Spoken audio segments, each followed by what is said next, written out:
saudara-saudara sekalian, saya ingin menyampaikan bahwa hubungan diplomatik atau hubungan kerjasama antar negara itu adalah baik.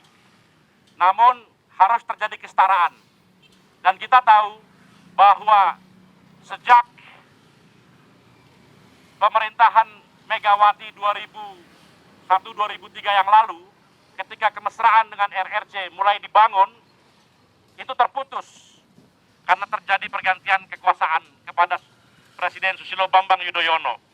10 tahun kemudian kembali kepada rezim yang satu genre, yaitu rezimnya sekarang berkuasa, seperti memendam rindu. Jadi seperti memendam rindu untuk membangun kerjasama yang begitu kuat dengan RRC.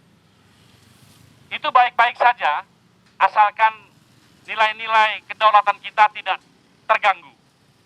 Namun faktanya dari berbagai kerjasama yang kita amati, kita melihat betul bahwa kerjasama ini adalah asimetris, kerjasama yang tidak berimbang.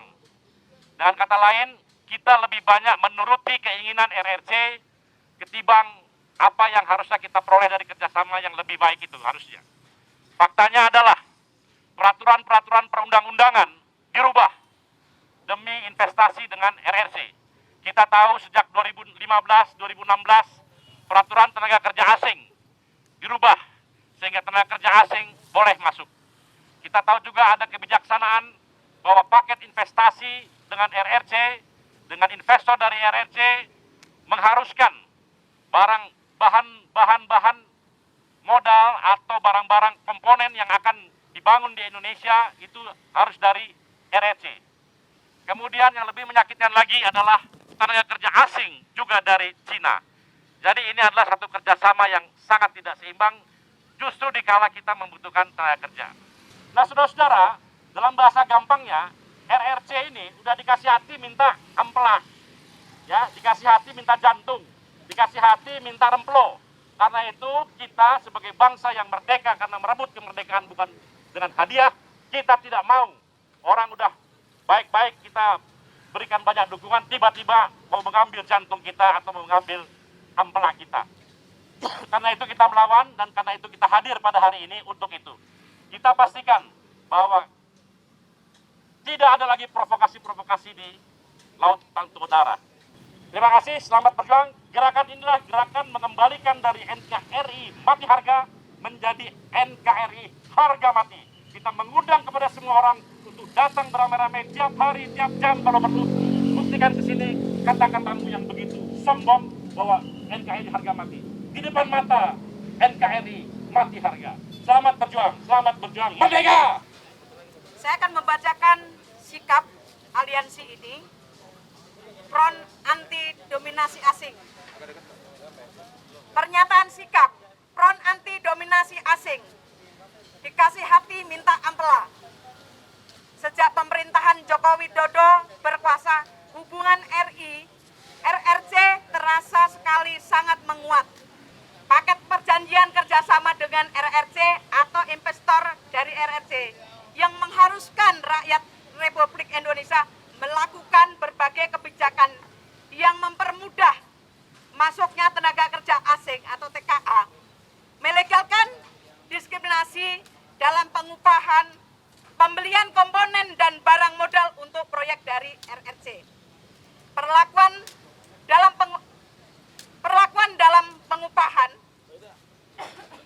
perlakuan bebas pajak, pembangunan infrastruktur demi mendukung ambisi RRC dengan skema obor, padahal belum diperlakukan oleh bangsa Indonesia saat ini, dan sebagainya.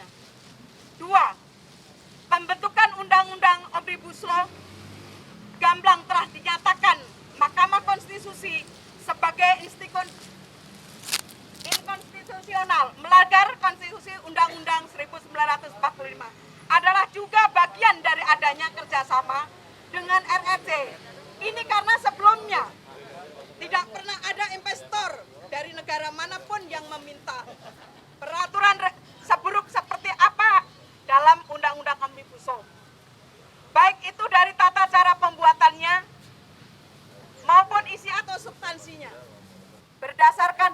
tersebut, kami dari Front Anti Dominasi Asing menyatakan sikap sebagai berikut.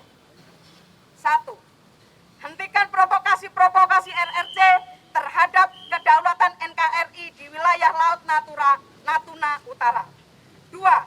Hentikan segala bentuk intervensi baik langsung maupun tidak langsung kepada Republik Indonesia karena kami rakyat Indonesia tidak bodoh dan buta. Demikian pernyataan sikap ini kami sampaikan untuk diperhatikan, dicamkan dan dilaksanakan sebelum kami mendesak pemerintah Republik Indonesia memutuskan kembali hubungan diplomatik dengan RRC. Jakarta, 18 Desember 2021. Muhammad Jumur Hidayat, Ketua dan atau Koordinator. Agustus Sulistyo, Sekretaris. Terima kasih. Wassalamualaikum warahmatullahi wabarakatuh. Dari berbagai perjanjian kerjasama maupun investasi-investasi yang ada di Indonesia, kita seperti didikte. Kita rubah aturan perundang-undangan seolah-olah silahkan apa maunya. Padahal investasi yang mereka lakukan itu juga tidak menguntung-untungkan amat, bahkan lebih banyak merugikan kalau dalam perspektif kami. Seperti misalnya, tadi kan pembangunan infrastruktur, pembangunan industri di Sulawesi, barang modalnya dari mereka, orangnya dari mereka, yang jual juga mereka. Jadi Indonesia cuma sebagai platform saja untuk mengakumulasi modal bagi kekuatan asing. Zaman Belanda juga ini yang dilakukan. Ya kalau di perusahaan Belanda dulu ya sama, perusahaan Belanda, ya kan, bahan baku Indonesia dengan harga murah. Dulu malah buruhnya buruh Indonesia, sekarang malah buruh dari sana langsung. Kemudian dijual dan keuntungan buat perusahaan Belanda. Apa bedanya? Ini bagian daripada kapitalisme primitif sebetulnya. Nah itu saya berharap pada TNI misalnya, ya mengambil sikap. Kalau pemerintah melakukan politik seperti ini, TNI harus kembali kepada jati dirinya. Dia melakukan politik negara, politik mempertahankan kedaulatan. Tidak perlu lagi menunggu instruksi dari kekuasaan, bahkan yang instruksinya itu bisa salah begitu. Nah ini berbahaya buat kita. Kita nggak bisa. Ya udah, sebenarnya bukan ancaman, sudah terjadi kan. Kayak tenaga kerja asing, ya itu udah dikuasai sama mereka di tempat-tempat yang strategis. Kemudian di pantai utara sampai kemana-mana itu bagian daripada obor. Kita bangkrut lah atau rugi BUMN kita mungkin gara-gara mau menservis ide obor itu, kereta api cepat lah, apalagi you name it, bikin pelabuhan yang dianggap belum perlu kita gitu loh. Tapi katanya karena itu bagian strategi besar bahwa obor itu harus melintas di wilayah itu dengan berbagai interaksi ekonomi dengan wilayah setempat. Nah, itu udah jadi, udah ancaman, bukan ancaman lagi, udah merugikan. Jadi kebijakan infrastruktur kita yang merupakan subordinasi dari obor, One Belt One Road ya, itu adalah bagi kami merugikan. Jadi itu ya buktilah BUMN pada bangkrut, yang karya-karya pada bangkrut juga. Kereta api cepat saya yakin nggak bakal jalan, itu sekarang aja ada katanya saya dengar ada dipindah-pindahin itu koordinatnya itu, beredar di mana-mana itu. Itu berapa ratus miliar mungkin pindah-pindahin kayak begitu.